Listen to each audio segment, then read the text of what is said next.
Oke, dari rangkaian berikut ini, mari kita tahu segitu bahwa semua LC itu mendapatkan sumber daya dari jalur VCC, sedangkan pin 7 pada masing-masing IC itu dihubungkan dengan ground untuk setiap IC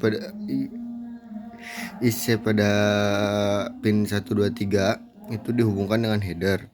Untuk pin 1 2 itu dihubungkan melalui resistor yang kemudian disambungkan ke ground. Namun terdapat pengecualian gitu. Ada pengecualian yang dimana ini tuh yang pertama pada isi 34 LS206 itu resist dukungan dari pin header 2 menuju ground. Terus pada isi 74 LS04 itu hanya satu header aja gitu yang disambungkan, sedangkan yang satunya enggak. Oke, kita lanjut ke rangkaian berikutnya. Baik, untuk rangkaian selanjutnya ya lanjutan dari yang sebelumnya itu ada juga dari sumber daya disambungkannya dua tombol, yaitu tombol yang atas dan yang bawah.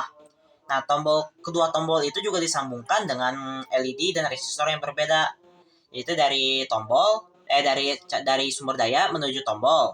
Di tombol yang atas kiri, pin yang atas kiri, nanti yang dari pin bawah kanannya tuh disambungkan ada dua jalur. Jalur pertama yang lurus menuju LED dan resistor 330 ohm, dan yang bawah juga sama menuju LED dan 330 ohm, tapi itu berbeda daripada yang atas. Jadi ada dua LED sama dua resistor. Terusnya ada juga dua jalur, dan ada satu jalur lagi kan yang itu yang LED resistor ke atas. Kita sekarang yang sebelum LED ke atas buat ke header. Jadi buat tombol satu atau tombol yang atas tuh disambungkan ke pin header yang ketiga. Dan untuk tombol yang kedua atau yang di bawah disambungkan ke pin header yang kedua. Yang atas tuh sambungan ke pin header 3, yang bawah tuh sambungin ke header pin 2. Nah, pin header eh pin Ini pin ke perbandingan satu header itu antara nanti kita disambungkan tegangan lagi ke teori dan tegangan osiloskop, di resistor mana 330 ohm di resistor yang pertama dan tegangan di teori LED yang berbeda. 0,6 Jadi dan di bawah tuh osiloskop ada 3 LED sama 3 0,45, resistor yang terjadi 330 ohm. selisih Nah, dari situ disambungkan ke ground 0,2. langsung. Nah, jadi fungsinya header itu ya yang di bawah itu tuh untuk mengganti IC yang kita gunakan. Kan kita dalam praktikum ini menggunakan 6 IC. Jadi kita ingin dapat mengubah IC atau logikanya itu secara cepat menggunakan kabel jumper. Kabel jumper jadi disambungkan dari header yang di bawah itu yang disambungkan oleh tombol ke uh, ke header yang ada di IC. Itu contoh itu kita ingin ngecek logikanya dengan IC 74LS04. Kita udah ngecek kayak gitu, sekarang kita ingin ganti untuk ngecek yang IC 74LS02. Kita tinggal cabut header yang dari IC-nya terus sambungin ke situ. Jadi pas kita pencet tombol nanti hasilnya akan berbeda. Jadi seperti itu aja dari alur rangkaian. Kita akan langsung aja ke selanjutnya. Baik, untuk pembahasan selanjutnya yaitu mengenai fungsi dari setiap komponen pada rangkaian gerbang logika ini. Nah, yang pertama itu ada IC gerbang logika yang terdiri dari 6, yaitu AND, OR, NOT, NAND, NOR, dan SOR. Nah, fungsi utama dari IC ini adalah memproses sinyal biner 0 dan 1 sesuai prinsip logika masing-masing. Untuk AND sendiri itu outputnya akan 1 jika semua input 1. Untuk OR, outputnya akan 1 jika salah satu input 1. Untuk NOT, membalik nilai input 1 jadi 0, 0 jadi 1.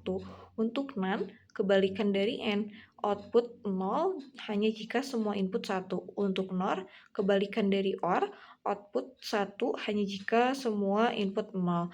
Nah, untuk SOR itu sendiri yang terakhir outputnya akan 1 jika input berbeda. Jadi outputnya akan 1 bila salah satunya 1 dan 0 atau 0 dan 1 seperti itu. Nah, ini tuh semua IC ini tuh berfungsi sebagai otak logika dalam rangkaian untuk memproses sinyal masukan dari tombol dan mengontrol LED. Untuk yang kedua itu ada fast button. Fast button ini berfungsi sebagai saklar input logika. Saat ditekan, maka memberikan logika 1, yaitu on, ke rangkaian. Saat dilepas, kembali ke 0, yaitu off. Terdapat dua jenis, yaitu NO normally open atau menyambung arus saat ditekan, dan NC normally close memutus arus saat ditekan. Nah, yang dipakai di rangkaian kali ini itu NO normally open yang menyambung arus saat ditekan. Dalam rangkaian logic gate ini, pas button digunakan untuk memberikan sinyal biner sebagai input ke IC. Nah, untuk yang ketiga itu ada LED. LED ini berfungsi sebagai indikator output logika. Jadi, apabila LED menyala, maka logikanya 1, high, dan jika LED-nya mati, maka logikanya 0, maka akan low. LED menunjukkan hasil keluaran dari masing-masing gerbang logika sehingga mudah diamati secara visual. Nah, selanjutnya itu ada resistor 330 ohm yang fungsinya itu sebagai penghambat agar si LED ini tidak meledak saat dinyalakan. Jadi fungsinya sebagai pembatas arus LED agar tidak meledak. Nilainya 330 ohm cukup untuk menurunkan arus kisaran 10 sampai 20 mA. Nah, untuk yang kelima itu ada resistor 10k ohm atau 10.000 ohm. Nah, berfungsi sebagai pull down resistor pada input push button. Ketika tombol ditekan, resistor ini menjaga gaya agar input tetap pada logika 0 dan mencegah floating atau tegangan mengambang yang membuat IC tidak stabil. Nah, terus ada socket IC juga yang 14 pin ini juga ada 6 buah ya. Jadi satu soket itu untuk satu IC. Ini tuh fungsinya agar memudahkan pergantian IC jika rusak dan melindungi IC dari panas berlebih saat penyolderan.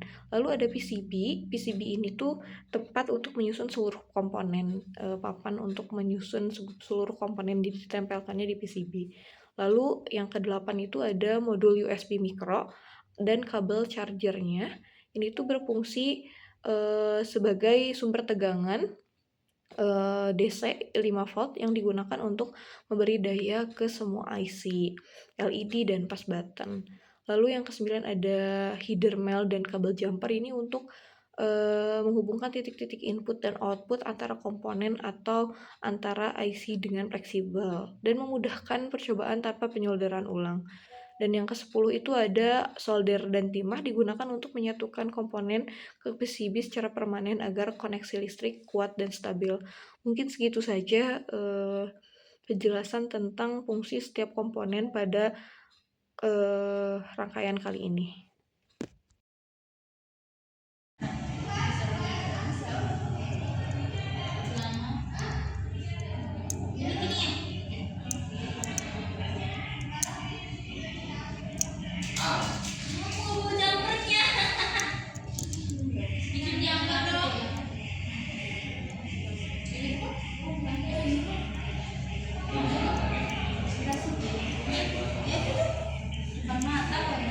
Bukan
Berarti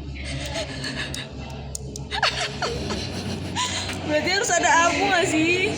Oh iya, coba. Atau kebalik ungu sama ini, bentar. Coba. Nah,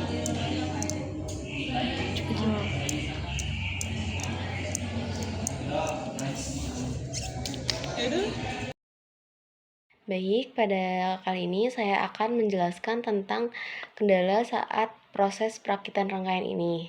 Untuk kendalanya, ada beberapa kendala. Yang pertama, jalur dari IC ke tombol bottom itu sempat tidak terhubung atau tidak tersolder. Jadi akibatnya saat tombol bottom ditekan, rangkaian itu tidak memberikan respon dan LED tidak menyala. Setelah kami cek dan kami analisis, ternyata ada bagian jalur atau solderan yang tidak tersolder. Jadi kami harus menyambungkan ulang dan harus menyoldernya kembali. Dan yang kedua, ada bagian penyolderan antara tombol bottom dan micro USB yang kurang rapi. Jadi solderan itu menumpuk dan membuat tegangan dari mikro di mikro ke tombol bottom itu tidak stabil. Jadi kami memperbaikinya dan membersihkan atau merapihkan timah tersebut agar tegangannya itu lebih stabil. Untuk yang terakhir, saat pengambilan data, kami sempat salah pasang kabel jumper dan sehingga posisi input dan outputnya itu tertukar. Jadi LED-nya tidak menyala sama sekali. Setelah kami cross check, kami analisis, akhirnya LED dapat menyala dan sesuai dengan diagram rangkaian. Jadi dari kendala-kendala tersebut kami dapat belajar bahwa penting sekali untuk teliti saat menyolder dan memastikan semua jalur itu tersolder dengan baik sebelum pengambilan data. Baik, itu saja dari saya. Wassalamualaikum warahmatullahi wabarakatuh.